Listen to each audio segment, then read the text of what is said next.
So when you talk about Bill Lewis lures, the first thing that comes to mind is the Rat-l-trap, the original Rat-l-trap, the original lipless crankbait. And they all look the same. All the Rat-l-traps look the same, but it's a whole different. There's a whole big family of different baits.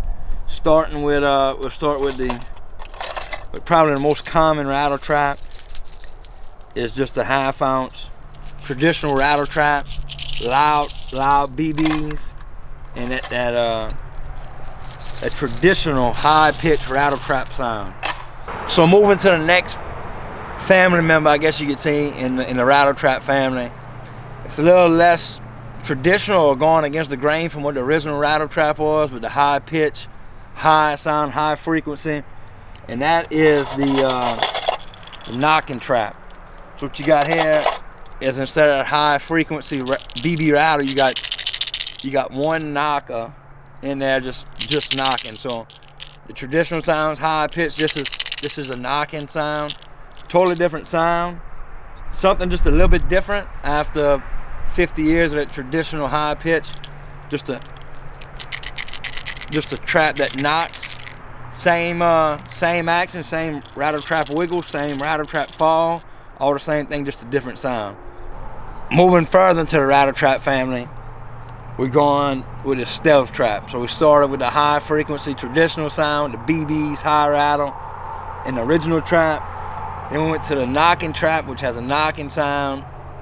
And then we move on to the stealth trap, which has no sound.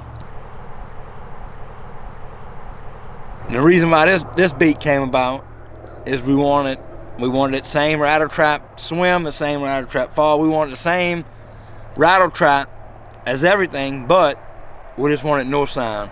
Probably the most overlooked Rat-l-trap in my mind is the floating trap. And what you got with the floating trap is, again, you got the same Rat-l-trap body, same Rat-l-trap sound, same everything, but it's a floating trap.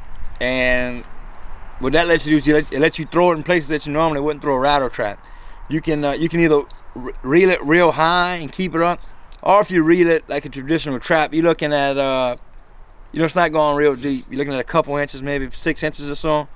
And what that lets you do, like I said, is put it in places where Rat-l-traps don't traditionally go.